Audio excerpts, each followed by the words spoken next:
Well, hello everyone. This is Al Fadi, and I am so excited to start a brand new video series that deal with the historical criticism of Islam.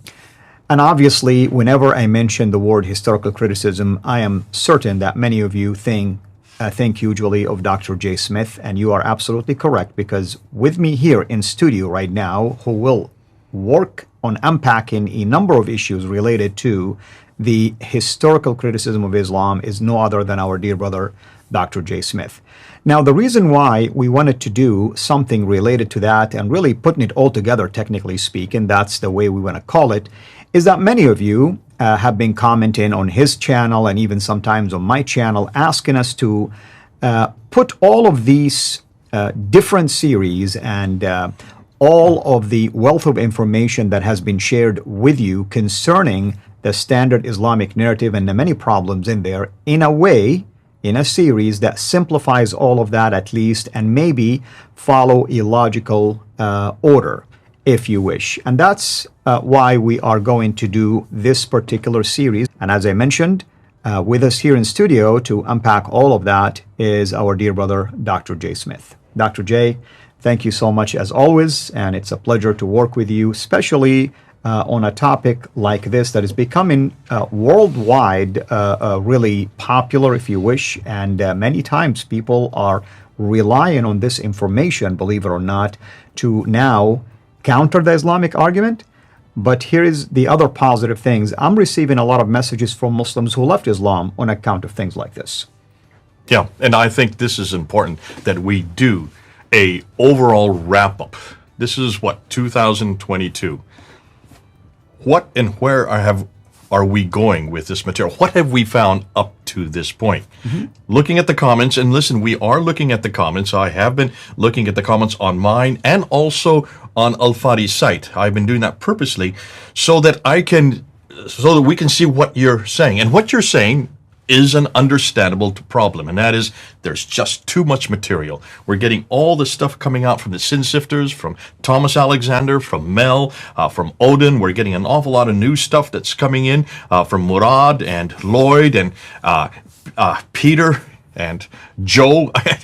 Too much material. How can we really understand it? It's that you can't see the forest for the trees, because there's so many of them around you. There's so many ideas.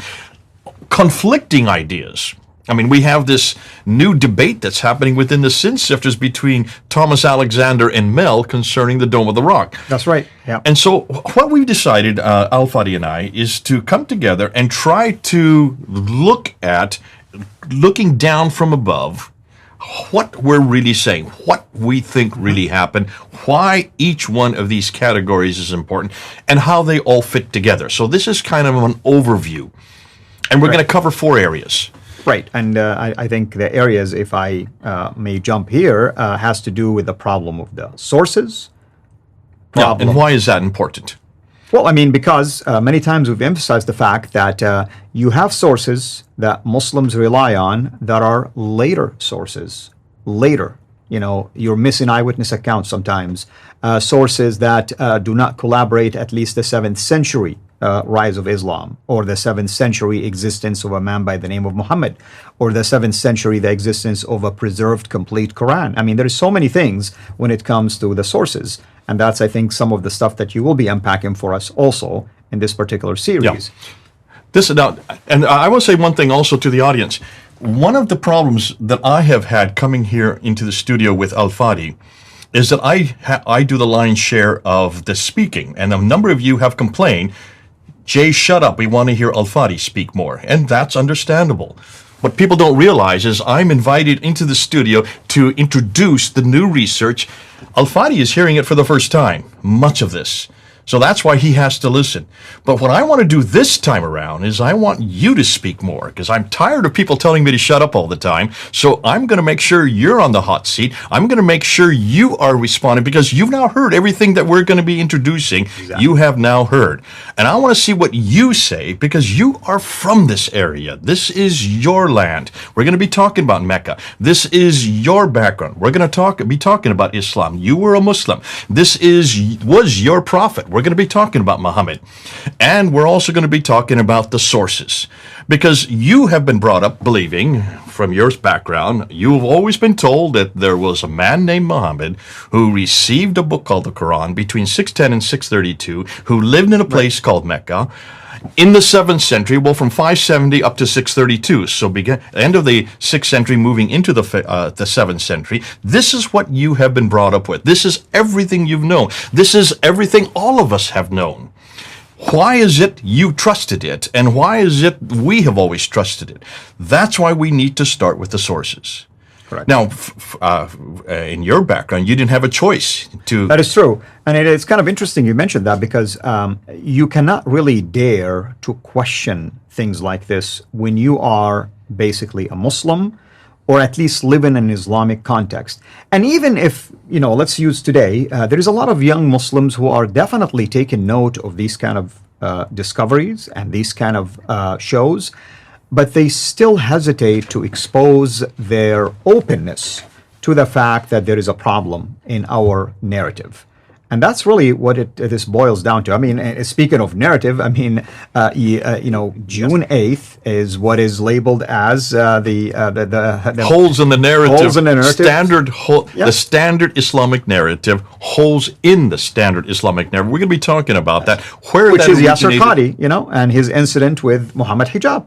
That one interview 2 years ago. Yeah. Happened 2 years ago. So we're even putting down when we're having these discussions. Now, I think it's important, and this is where we're going to go back and forth. In this series, we'll be doing a lot more discussing. We'll be looking at some things on the screen, but more than the fact, I want to throw questions at you. I want to throw ideas at you. I want you to then respond to the questions I'm going to be throwing at you, so that we have a discussion back and forth, so that people can see that they can do the same thing. All of you can do the same thing.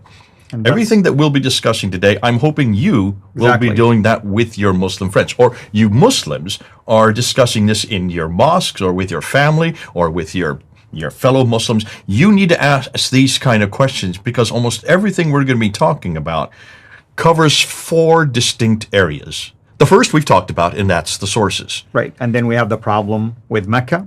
Well, we're going to talk about the book, The Man and the Place. Right. The book, The Man and the Place. You've heard us say that many times. No one calls it the book, The Man. That's what I call it, because it's quick, it's easy. It's like a meme that you can just go to any Muslim and say, let's talk about the book, let's talk about the man, talk about the place. What's the book? Well, that's the Quran, of course. That's the Quran. Why is that important? Well, everything about Islam has to do with the book.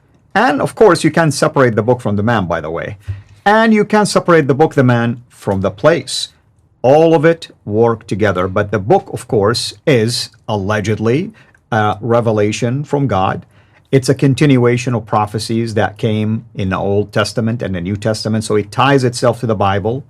And at the same time, the book tells you to do certain things that if you do not follow, first, you're not a Muslim. Second, you're not technically speaking accepted anymore by the God who sent the prophets before Muhammad. So it's a big deal for someone who follows Islam, because it's the finality psychology. It's like you're following the final message by the final prophet to all of humanity. And this is why Muslims get locked into this psychological thinking that, hey, we follow the best of the best, technically speaking. Well, it's the one that corrects that which comes earlier. So the book itself, that's the book. This is it right here, the Quran.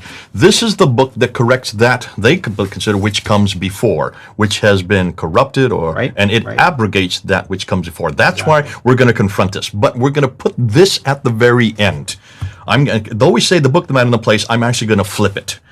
Because before we even talk about the book, or the man, that would be Muhammad, we need to talk about Mecca.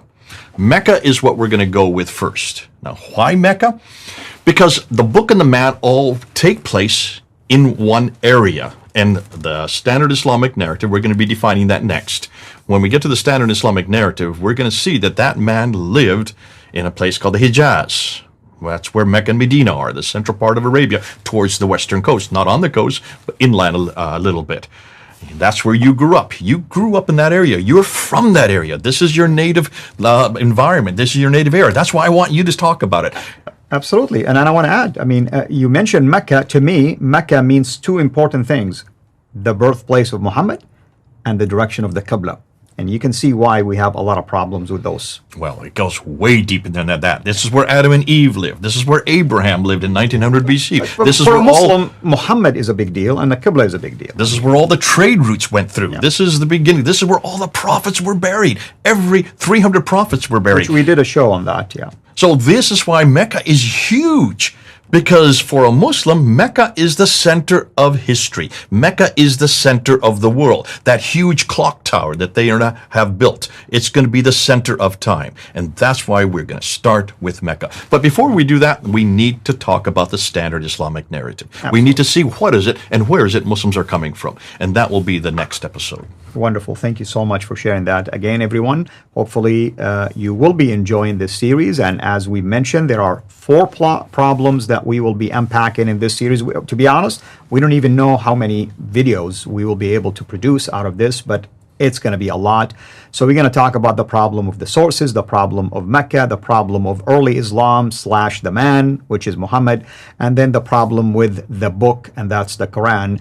But before we do all of this, next show, we will begin to unpack to you what is meant by sin, or the standard Islamic narrative. Thank you, Dr. J. Thank you, everyone, for watching. Until next time, have a blessed day.